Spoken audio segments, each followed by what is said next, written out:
مسلمانوں، آخری بات جو آپ کی زندگی کے لیے سب سے بہتر ہے کہ عمل کو اپنا ہتھیار بناؤ، نمازوں کی پابندی کرو اور احکام اسلام کی مکمل طور پر بجا آوری آپ پر جو فرض ہے اس کو آپ ادا کیجئے۔ آپ یقیناً 5 وقتہ نماز پڑھیں گے، اپنے چہرے پر داڑھی سجائیں گے، جھوٹ سے پرہیز کریں گے، برائیوں سے دور رہیں گے تو انشاءاللہ العزیز غیبی مدد آپ تک پہنچیں گے۔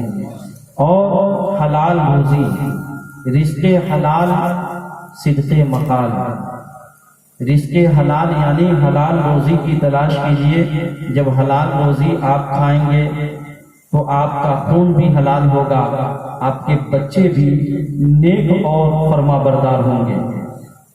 حرام روزی سے پرہیز کیجئے، انشاءاللہ العزیز اگر آپ نے ایسا کیا تو آپ کی زندگی میں انقلاب آئے گا۔ آپ جو دعا کریں گے رب العالمین اسے قبول فرمائے گا، مگر پہلے اپنے عمل کو مضبوط کیجئے۔ ایسے مسلمانوں کی طرح مت بنیے جو کہنے کے لیے تو مسلمان ہیں مگر حقیقت میں اسلام کا اور روح اسلام سے ان کا کوئی تعلق نہیں ہے۔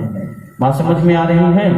رب العالمین ہم سب کو صراط مستقیم پہ چلنے کی توفیق عطا فرمائے اور مسلک اعلیٰ حضرت پر استقامت عطا فرمائے۔ آمین ثم آمین۔